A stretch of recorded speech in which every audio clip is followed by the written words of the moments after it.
رب العالمين وأشهد أن لا إله إلا الله وحده لا شريك له وأشهد أن محمدا عبده ورسوله أرسله ربه رحمة للعالمين. All praise is due to Allah subhanahu wa ta'ala. We praise Him and we seek His forgiveness and assistance.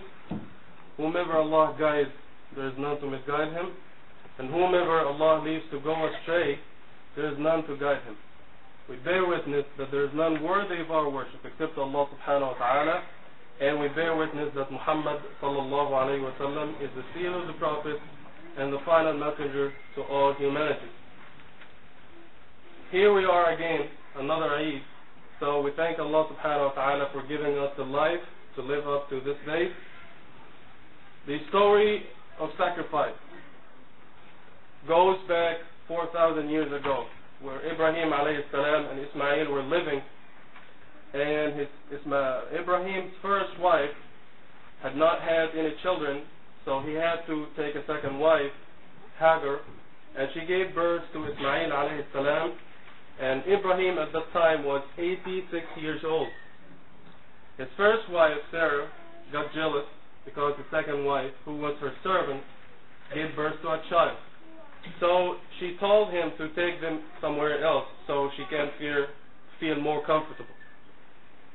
He traveled thousands of miles all the way to Mecca, where nobody was there. It was all sand. And Hagar said to Ibrahim alayhi salam, "Why do you leave us in such deserted place? Nobody lives here." But he kept quiet. Then she kept asking.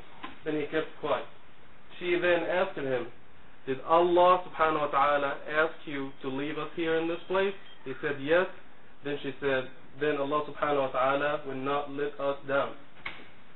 Today, that place in which nobody existed 4,000 years ago, this day as we speak, have somewhere between 4 to 5 million people making Hajj.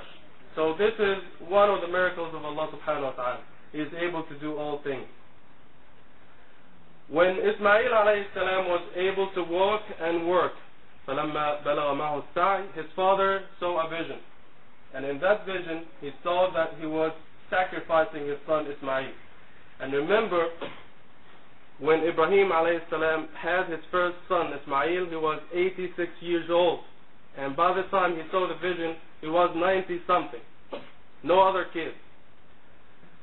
And the visions of prophets are revelations. So this should be from Allah subhanahu wa ta'ala. He approached his son and said, "O son, I saw this vision. What should we do about it?"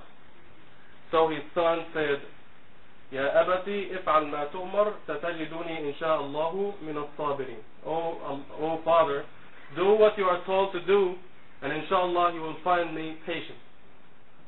He took his son away, and when he is about to sacrifice him, and the Quran describes the scene in a very touching way. The verse says, فَلَمَّا أَسْلَمَا وَتَلَّهُ لِلْجَبِينِ. The word used here, أَسْلَمَ, when they have completely submitted themselves to the command of Allah subhanahu wa ta'ala. Submitted themselves. Before the sacrifice, Ismail alayhi salam told his father, so he would do the sacrifice in the best way. He said, "O father, when you are about to sacrifice me, sharpen your knife so it doesn't take you a long time, so your hand wouldn't hurt you. O father, when you are about to sacrifice me, take away your clothes so they don't get stained with my blood, and it would take you time to wash them away. O father, when you are about to sacrifice me, put my face on the ground so you don't look into my eyes, because when you look into my eyes at the time of sacrifice, you will have mercy on me." Ibrahim alayhi salam tried to sacrifice his son several times, but the knife wouldn't cut. Just like the fire of Ibrahim alayhi salam wouldn't burn. And the water in the Red Sea for Musa alayhi salam didn't drown. And this is a miracle of Allah subhanahu wa ta'ala. He is able to do all things. Then Allah subhanahu wa ta'ala sent a sheep, a ram from heaven, so Ibrahim alayhi salam would sacrifice it in Ismail's place. قَدْ صَدَّقْتَ الرُّؤْيَا. you have done the right thing and you have obeyed and submitted yourself to me. And this is the essence of worship in Islam. You take the reward for your obedience. Even if you are not able to do the act of worship, you get the reward for trying your best, even if you are not able to do it in the best way. What do we take from this story as Muslims? It is all about sacrifice and obedience to Allah subhanahu wa ta'ala. We are not ordered anymore to sacrifice any children. Although some of our children today, including my daughter Yasmin, deserve to be sacrificed. When you give in charity, you give money in charity for the poor, this is a sacrifice of money. When you pray 5 times a day, although you have work to do and you have studies and research, this is a sacrifice of time. When you love for your brother what you love for yourself, and when you hate for your brother what you hate for yourself, this is a sacrifice of desire. When in Ramadan you don't eat, drink, or have intimate relationship with your wife or husband, this is a sacrifice of desire. When you travel hundreds of miles to perform Hajj, this is a sacrifice of money and time and effort. It is not sacrifice when you think that giving $5 every week in charity is too much and paying $50 for cigarettes is too little.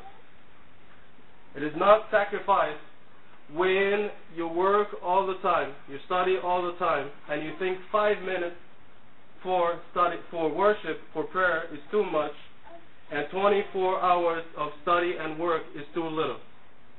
It is not sacrifice when you love for yourself what you hate for your brother, and you hate for your brother what you love for yourself. It is not sacrifice. It is not sacrifice when you have the means to make Hajj and to offer Udhiyah today, and you don't do Hajj and don't offer the sacrifice. This is not sacrifice. You should follow the example of the Prophet ﷺ.